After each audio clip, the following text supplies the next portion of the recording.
Welcome to Recollection Mall. If you were a mall rat like me, or spent your formative years hanging out or being dragged to the mall by your parents or your parental units, then you've come to the right place. Have you ever gone into your childhood, teenage, or current mall and wondered, wasn't there a store or restaurant there? So let's take a trip down memory lane and take a look at that mall's history of yesteryear. Be sure you stick around to the end of this video and see if you can take my mall survey. So leave a comment or a memory of this mall below, and don't forget to subscribe to my channel. Thanks.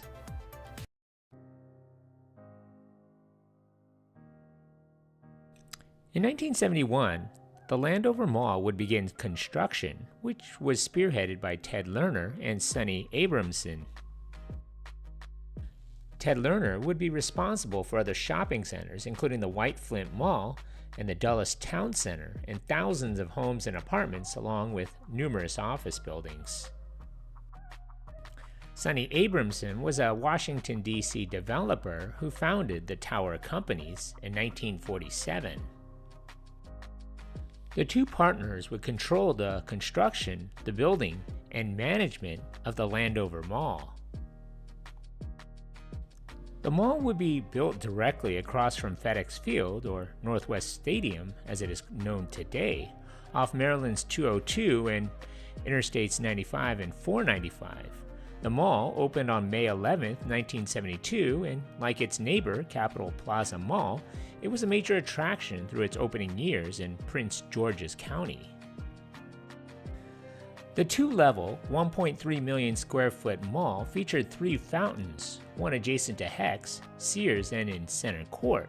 An article once stated that the water display consists of 7 3-inch geysers that are programmed in continuously changing programs of water height for the perimeter nozzles, and the center nozzle can push the water to a height of 30 feet if desirable. The main fountain in the mall contained 3 circular platforms, each representing a loop within the Capitol Beltway interchange at Landover Road. The logo of the mall would be a 3-circle loop, which was the road sign in the fountain design. The logo was likely designed after the highway loop the mall was across from.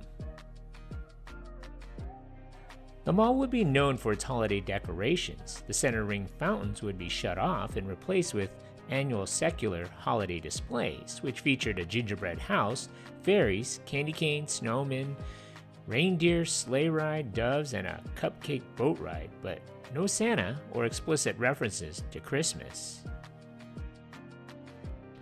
The mall would open with a Garfinkel's,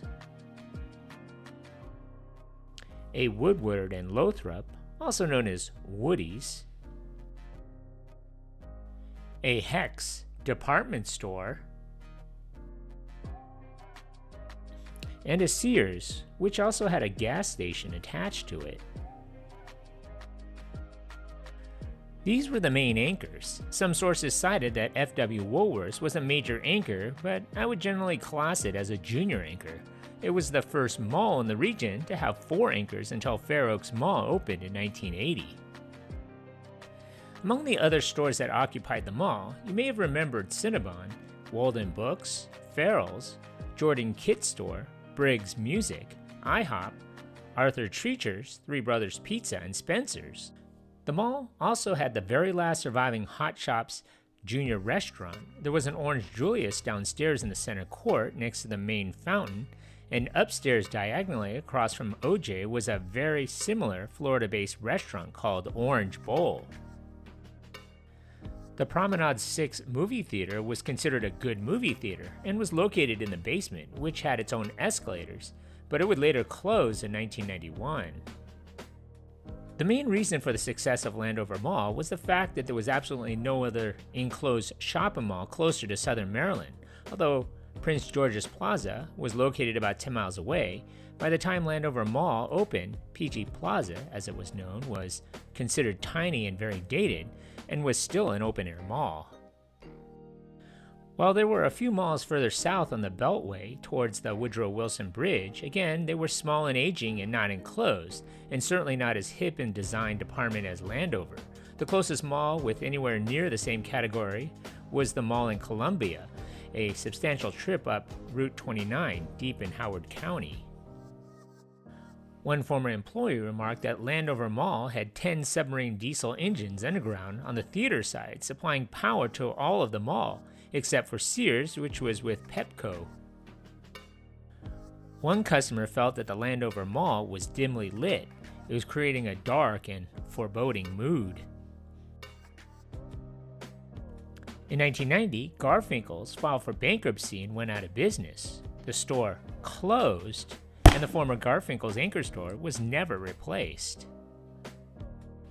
The downfall would begin in 1990 after the closing of Garfinkel's. Garfinkel's would stay abandoned until the mall was closed and subsequently demolished. In 1995, Woodwood and Lothrop, or Woody's, would also close in November of 1995. In July of 1996, a JCPenney would open in the former space, making it the third ever national anchor chain to open in the mall. JCPenney found business very slow, which would result in the conversion to a JCPenney outlet in 1998. FW Woolworths would close in 1997 along with all of their stores. Crime was also a problem. One former employee mentioned that several employees of a pet store down by the lower level pet company had stolen the store safe. Robberies, shoplifting, thefts, car break-ins, assaults were rampant at that time. One former customer remembered when the mall was nearing death. There were local protests held every so often. There was anger from the local community that the chains at Landover carried substandard selection of clothes and products than their other locations. The perception was that shoplifting occurred more frequently there, so retailers didn't carry the high-end items. Some people who lived or worked near Landover were very loyal to the mall and hated the idea that they needed to go to other malls to get quality merchandise. The community also felt Lerner, the mall owner, was ignoring Landover while focusing on other mall properties in a more affluent neighboring counties. The Washington, D.C. Business Journal described the Landover Mall in 1998 as dogged since the mid-1980s by perceptions, real and imagined, of crime, drugs, and violence in nearby communities like Palmer Park and Seat Pleasant. The article also noted that competition from the White Flint Mall and the inability to replace vacated stores were a factor in its poor reception. In the Washington, D.C. area, the feeling had always been that crime is higher inside the Capital Beltway and lower outside the Beltway. Someone mentioned that the retailers were scared off from the mall because it was just inside the Beltway. Merchants and the residents blamed much of the Landover's demise on its owner, Lerner Corporation.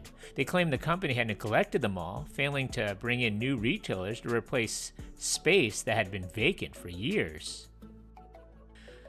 By December of 2000, the Landover Mall was about 74% full with second-rate retailers and only a handful of brand-name stores. Hex and Sears would soon be the only anchors left at the 1.4 million square foot shopping mall. In January of 2001, the JCPenney outlet store would close, with JCPenney spokesman Tim Lyons being quoted as saying, "The store had not done particularly well for us, and it really hadn't been for some time. JCPenney would never be replaced either." Then came in 2002 when the Bowie Town Center opened on the other side of the Beltway, about 15 minutes away. In early 2002, Hex closed after opening a new store at the Bowie Town Center in nearby Bowie, Maryland.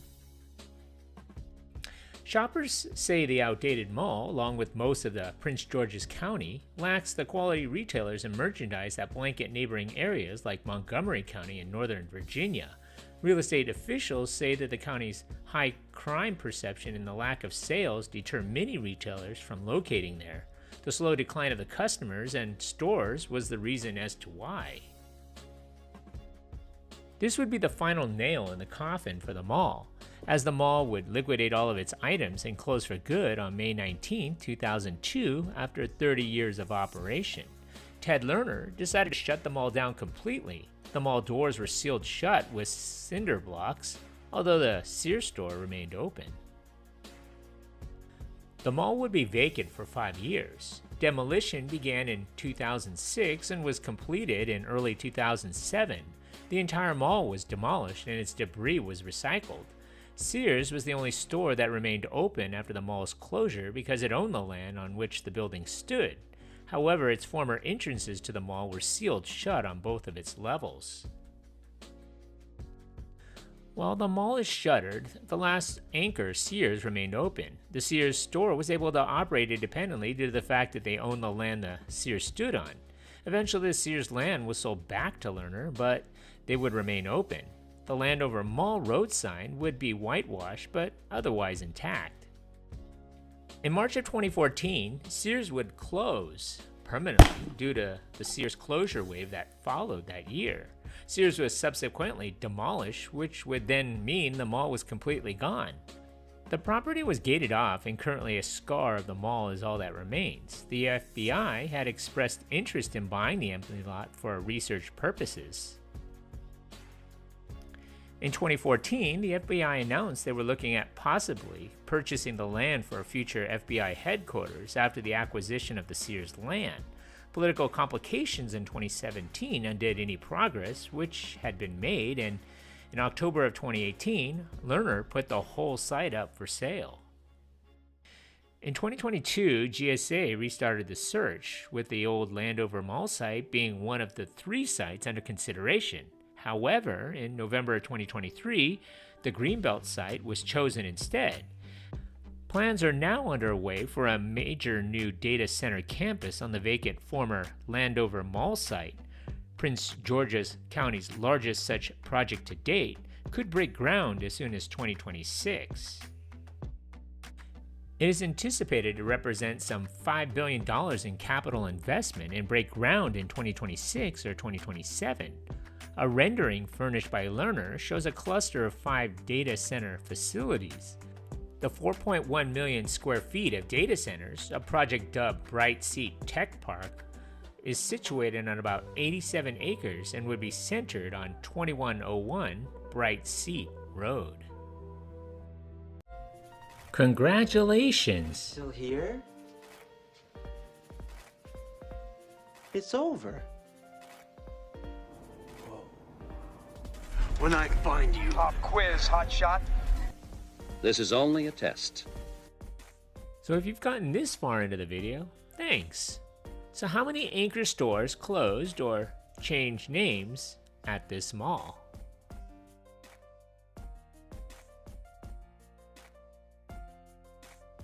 If you answered 5, give yourself a hand. You were paying attention. Thanks for watching. So what are some of your memories of this mall? Leave a comment below, and don't forget to subscribe to Recollection Mall. Add your name to the mall directory. Thanks.